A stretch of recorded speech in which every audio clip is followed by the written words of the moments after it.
हमारे साथ हमारे सहयोगी जुड़ गए हैं रजनीश पटना से। रजनीश, पहले दौर की जो काउंटिंग हुई उसमें जो स्थिति नजर आ रही थी वही कमोवेश स्थिति अभी भी है। पांचवें दौर के बाद भी बीमा भारती तीसरे नंबर पर है और कलाधर मंडल पहले नंबर पर। कितनी गुंजाइश बची है अब बीमा भारती के लिए?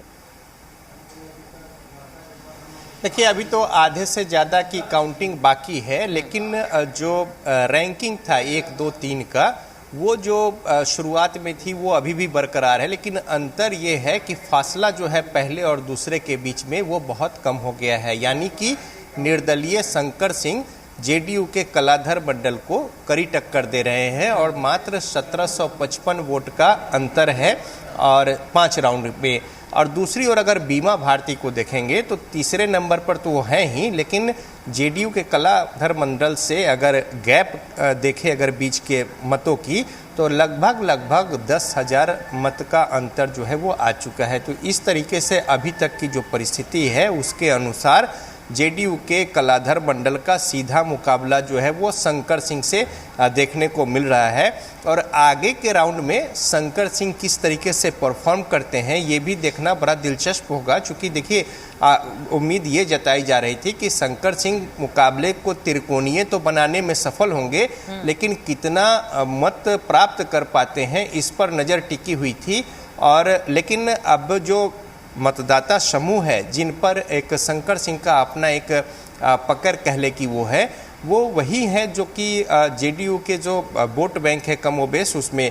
तो अगर इस परिस्थिति में इन अभी तक के प्राप्त आंकड़ों को अगर आप देखेंगे विश्लेषण के तहत, तो उसमें बीमा भारती की स्थिति और खराब हो जाती है। चूँकि देखिए, 4 बार से बीमा भारती जीत रही हैं, उसमें शंकर सिंह की भूमिका जो है वो अहम रही है। चूँकि अच्छे खासे मत जो है वो अपने खेमे में इकट्ठा करने में सफल होते हैं और ये यही मत है जो कि विपक्ष के जो गोलबंद वोट बैंक है उसमें सेंधबारी की होती है।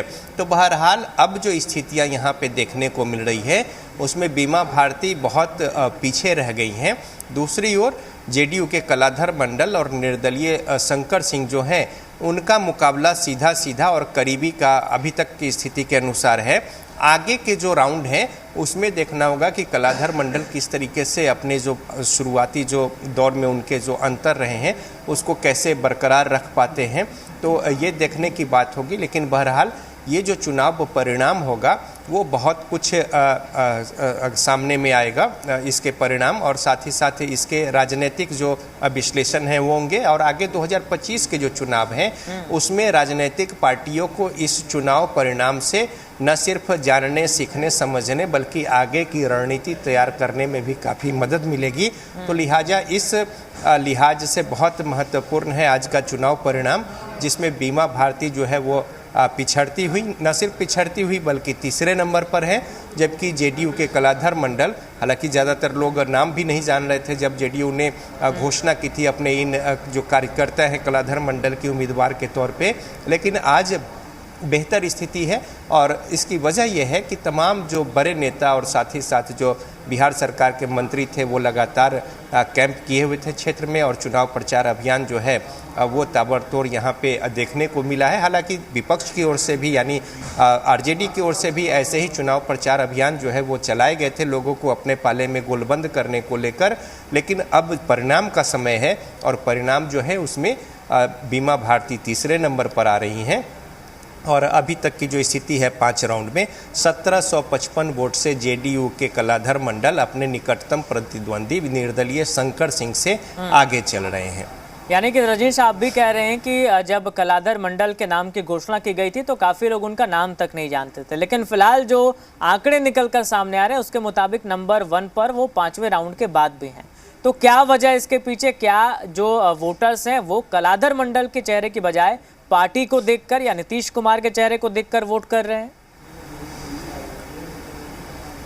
देखिए, उसमें अंदर खाने ये भी बात सामने आ रही, चूँकि बीमा भारती से कड़ी टक्कर की बातें ज़रूर कही जा रही थी, लेकिन परिणाम इतना गैप वाला होगा और इतना बीमा भारती पीछे होंगी इसकी उम्मीदें नहीं थी। तो और साथ ही साथ पप्पू यादव, उनका जो एक क्षेत्र विशेष में प्रभाव है, उन्होंने समर्थन की घोषणा भी की थी। तो अब उसका भी कितना प्रभाव पड़ा ये भी देखना होगा और साथ ही साथ इसका भी विश्लेषण होगा। लेकिन जहाँ तक वोटों की बात है, मतदाताओं की बात है, ये भी अंदर खाने कहा जा रहा है कि जो क्षेत्र में बहुत ज़्यादा साक्षरता जो है उस तरीके से नहीं है और गांव देहात में दूर दराज के इलाकों में बीमा भारती को तो वोट दे रहे हैं अगर कुछ मतदाताओं से जो बातचीत हुई है उसके अनुसार, लेकिन आप वोट किसे दे रहे हैं तो तीर छाप को। चूंकि 4 टर्म से बीमा भारती पर्याय थी तीर छाप की, यानी जो जेडीयू का चुनाव चिन्ह है, तो लिहाजा वैसे जो बहुत शिक्षित नहीं है तो बैलेट पेपर में तो वो चुनाव का निशान देखकर मतदान करती हैं। तो ऐसे में बहुत कुछ गुंजाइश कुछ मतदाताओं की ऐसी भी हुई है कि अगर वो बीमा भारती को वोट भी कर रही हो लेकिन उन्होंने ठप्पा लगाया है तीर छाप पर, तो ये भी एक फैक्टर है। लेकिन लिहाजा चुनाव जब परिणाम हो जाएंगे तो इसके विश्लेषण होंगे ही होंगे, साथ ही साथ जो मतदाताओं का मन मिजाज है और आगे की जो प्रोजेक्शन होंगे 2025 को लेकर, इन तमाम बातों को लेकर एक दिशा दशा जो है राजनीतिक पार्टियों को भी मिलेगी जनता के मन मिजाज को टटोलने और आगे की रणनीति बनाने को लेकर। और उसी कड़ी में आज का चुनाव परिणाम बेहद महत्वपूर्ण है, जिसमें आरजेडी की बीमा भारती जो कि जेडीयू के टिकट पर 4 टर्मों से विधायक थी, आज वो तीसरे नंबर पर चल रही हैं अभी 5 राउंड में। 1755 वोट से जेडीयू के कलाधर मंडल पहली बार चुनाव लड़ रहे हैं। जुझारू कार्यकर्ता हैं, हालांकि बहुत बिहार के स्तर पर नाम नहीं लेकिन स्थानीय स्तर पर एक अच्छे कार्यकर्ता और पार्टी के समर्पित नेता माने जाते हैं। उन पर विश्वास जताया है पार्टी ने और उनका प्रदर्शन भी जो है पार्टी के सहयोग से और तमाम बड़े नेताओं के कैंपेन के आधार पर वो दिख भी रहा है। 1755 वोट से आगे हैं। दूसरी ओर सबसे महत्वपूर्ण है कि जो शंकर सिंह है निर्दलीय, वो अपनी महत्वपूर्ण न सिर्फ उपस्थिति दर्ज कराए हैं बल्कि सीधा सीधा टक्कर दे रहे हैं और नैरो मार्जिन होता जा रहा है कलाधर मंडल का। तो इस हिसाब से शंकर सिंह की जो उम्मीदें हैं उनके समर्थकों के बीच में जो बातचीत हुई है अभी उसके अनुसार बढ़ रही हैं। तो बहरहाल देखना होगा कि आगे अब जब अगले राउंड की और उससे आगे की काउंटिंग होती है उसमें क्या कुछ तस्वीर निकल कर सामने आती है। लेकिन काफ़ी कुछ तस्वीर जो है इससे साफ हो गया है, जिसमें 10,000 के मार्जिन अगर पहले और तीसरे जो बीमा भारती और कलाधर मंडल के बीच का ये विधानसभा के हिसाब से एक अच्छा खासा गैप होता है। तो लिहाजा इस आधार पे कहा जा सकता है कि बीमा भारती जो है वो रेस से बाहर है। अच्छा रजनीश, इन तीनों प्रत्याशियों की अगर बात करें, अगर बीमा भारती, शंकर सिंह और कलाधर मंडल, तो कलाधर मंडल के साथ फैक्टर है नीतीश कुमार, तीर छाप। बीमा भारती की बात करें तो लगातार चुनाव जीतती आई है। तेजस्वी यादव खुद उनके प्रचार में नजर आए थे। लोकसभा चुनाव की बात करें या विधानसभा में भी दिग्गज नेता थे, लेकिन इन सबके बीच शंकर सिंह जो निर्दलीय प्रत्याशी हैं वो दूसरे नंबर पर हैं। क्या फैक्टर है इसके पीछे, आपको क्या नजर आ रहा है?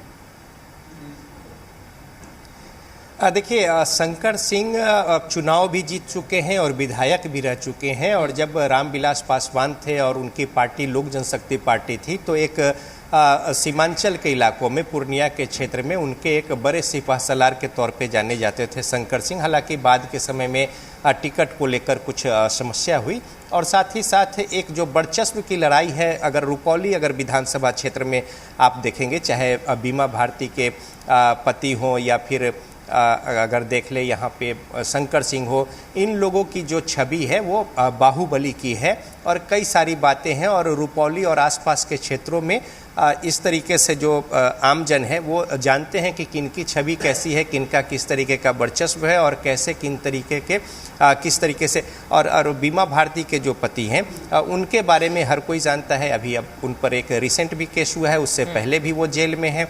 तो ये तमाम बातें हैं और इस बीच यहाँ पे हालांकि बीमा भारती की छवि एक अच्छी छवि रही है और साथ ही साथ जेडीयू के टिकट पर 4 टर्म वो विधायक रही है। हालांकि इसमें भी शंकर सिंह की बड़ी भूमिका रही है, चूँकि वो 2005 के बाद से लगातार चुनाव लड़ते रहे हैं। एक बार उन्हें सफलता मिली और उसके बाद इस बार की जो परिस्थिति है, चिराग पासवान के पार्टी के साथ वो जुड़े हुए थे, लेकिन जब टिकट की गुंजाइश नहीं मिली, जेडीयू यहाँ से अपनी उम्मीदवारी दी है। वैसी परिस्थिति में शंकर सिंह ने निर्दलीय चुनाव लड़ना उचित समझा और साथ ही साथ यहाँ पे उन्होंने अपना नामांकन करके और ताल ठोकी है। और साथ ही साथ उनकी उपस्थिति जो है वो बहुत दमदार तरीके से इस चुनाव परिणाम जो आज मतगणना हो चल रहे हैं उसमें अभी तक देखने को